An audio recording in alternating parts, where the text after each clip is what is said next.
greenhouse gases, which went down by 9%. We've already got a 9% reduction in emissions in 2020. To reduce greenhouse gas emissions for the first time in Canadian history. Vents and they're blowing.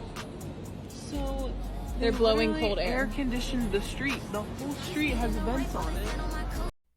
Ain't that something? In Canada, you need heating to live, a basic necessity, and the Liberals are taxing it. And back in Dubai and Qatar, they're air conditioning the sidewalks. Like, that would be equivalent to a Canadian leaving the door open in the winter to heat the world. That's what that would be like. And we're not even talking that. We're just talking people inside a home to keep warm from not freezing. Anyway, let's go back to the Liberals bragging that climate tax is working and reducing greenhouse gases. And may I add, you know why Dubai is that rich? Because they sell oil all over the world. That's why they got the money. Anyway, let's go talk about the Liberals and how they're doing amazing with the carbon tax. Congratulations, it's working. The climate tax is working. Let's go back 400 years and every 100 years to see what happened in the world. The most obvious thing of why they won't take responsibility or cause of why this happened. So, 1620, bubonic plague.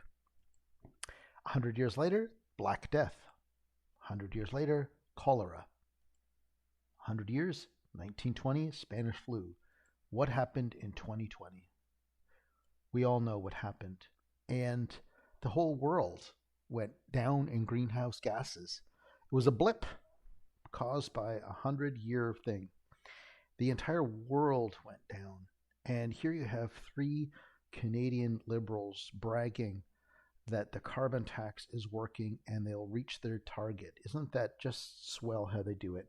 Let's listen to these 3 guys in full of what they said, just to give this in context.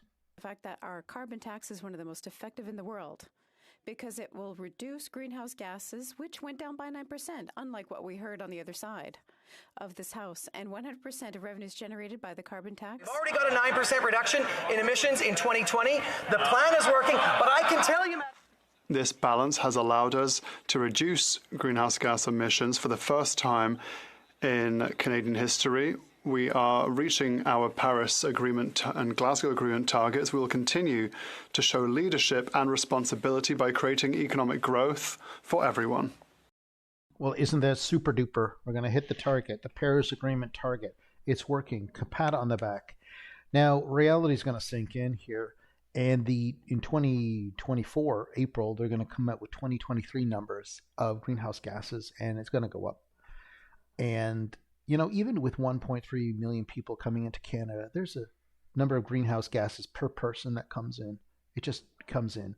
And as all the economies in the world start going slowly back to where that was, everything's going to go up. The carbon tax isn't going to do anything. It's just going to make everyone poorer.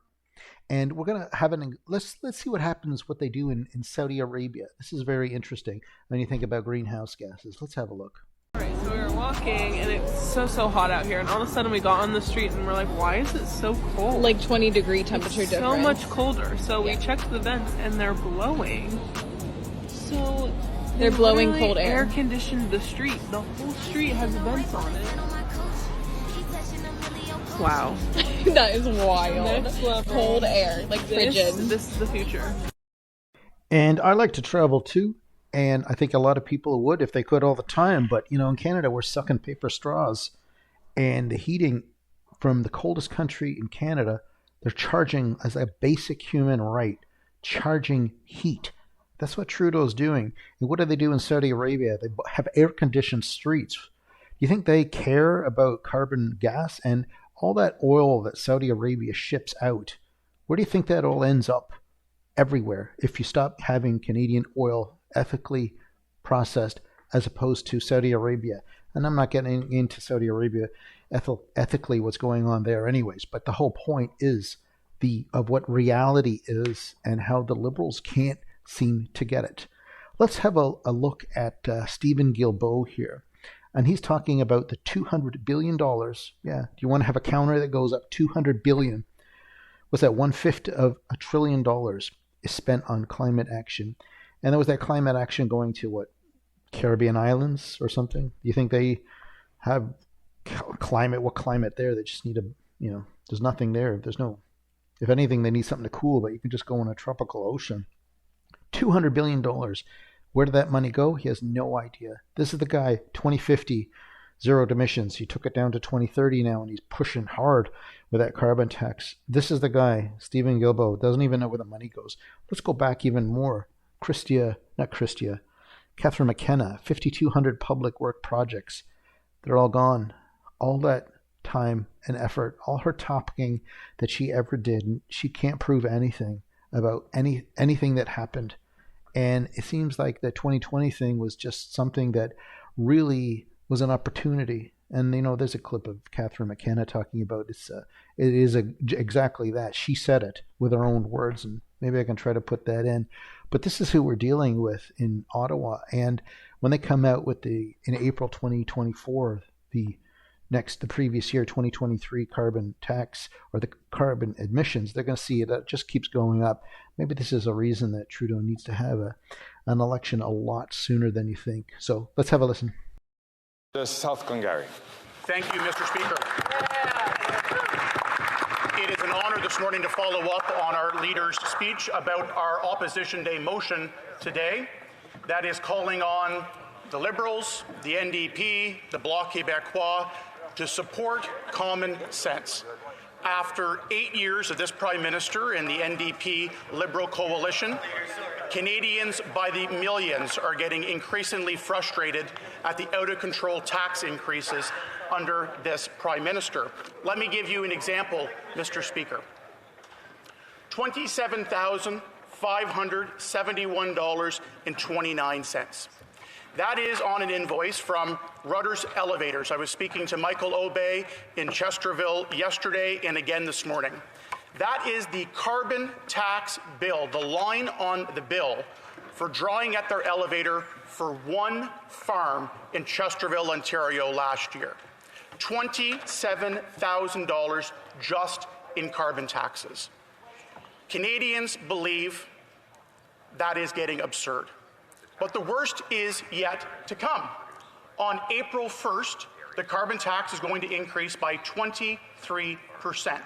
And the Prime Minister and the NDP, their coalition partners together, they are going to quadruple the carbon tax in the coming years. Meaning, Mr. Speaker, Canadians are dumbfounded at the fact that this Prime Minister and the Finance Minister and their government believe putting a $100,000 carbon tax bill for one farm alone is not going to increase the cost of food and inflation in this country. Nobody believes it. When just again this week, the Finance Minister and the Deputy Prime Minister go out and say the carbon tax is revenue neutral. No wonder why we can't balance the budget in this country under their watch. They can't do basic math and economics to understand that. The Parliamentary Budget Officer confirmed the impact that it's going to have on farmers. $1 billion in carbon taxes are coming under this current plan and the continued carbon tax increases to farmers in the coming years.